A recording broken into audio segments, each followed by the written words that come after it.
In Los Angeles, California, a team of filmmakers embarked on a journey that would lead them to make the most successful Memento spoof of all time.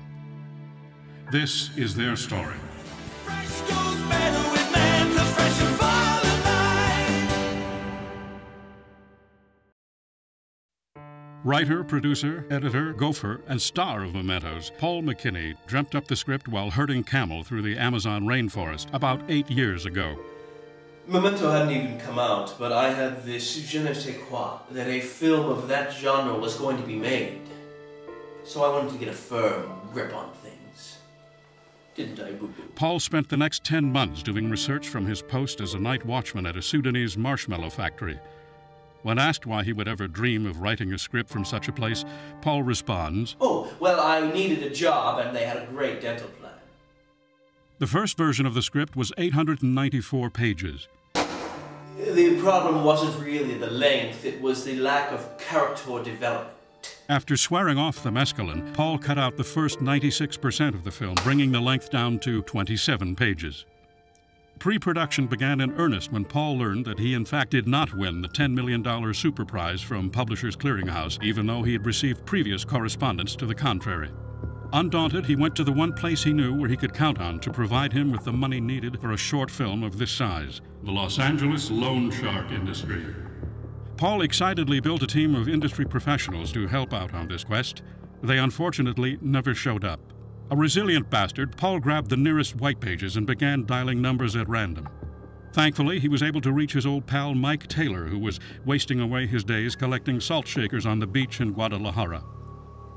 Mike agreed to come on to direct the project under one unwavering condition. Only if I get director's credit. McKinney agreed, but insisted that Mike be listed as Mike L. Taylor to avoid the confusion, as Paul is often called Mike Taylor by those who don't know him. Former Bathurst Party official Matt Valentine was tapped to shoot the film. Matt had been in the middle of a world tour as a freak show performer, but, quote, was getting bored with that bohemian lifestyle. With no future prospects in either the freak show, food service, or housekeeping industries, Matt dropped everything and hitchhiked to Los Angeles with nothing but 27 cents and a light meter in his pocket. And even that was stolen at the corner of Fairfax and Pico. Also involved in the production was P. Eric Carlson, a former nightclub act who was living out the rest of his days as a psychic medium in the coveted 2 to 2:30 a.m. slot of the Oxygen Network. Production sound mixer Steve Stewart was the only one of Paul's friends who had a car. Steve's girlfriend, former foot fetish maven Rebecca Long, claimed to have compromising videotape of Paul and therefore was brought on to work as the second AD.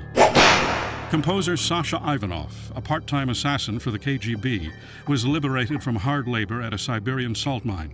And James Sauer and Jeff Stevenson, additional members of the crew, were busy doing amateur pornography in Peru when James got the call. It was the police, so I knew we had to get the hell out of Dodge. Other crew members included Jason Martinez, Dave Adam, Raul Germain, Javier Serrano, and Kia Corvaccio, all of whom were members of the Chino State Penitentiary Work Release Program, and all of whom were shuffled quietly back to their cells after completion.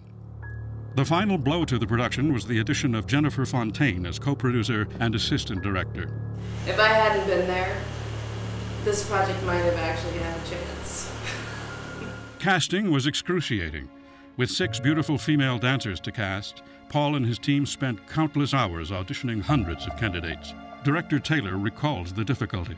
Man, it was hard. I had to have some of the dancers in 3, 4, 5 times for personal casting sessions. It was some of my most demanding work as a director. After 6 months of this, it was decided that the rest of the roles would be created digitally to save time. How you doing on Simon Brook High?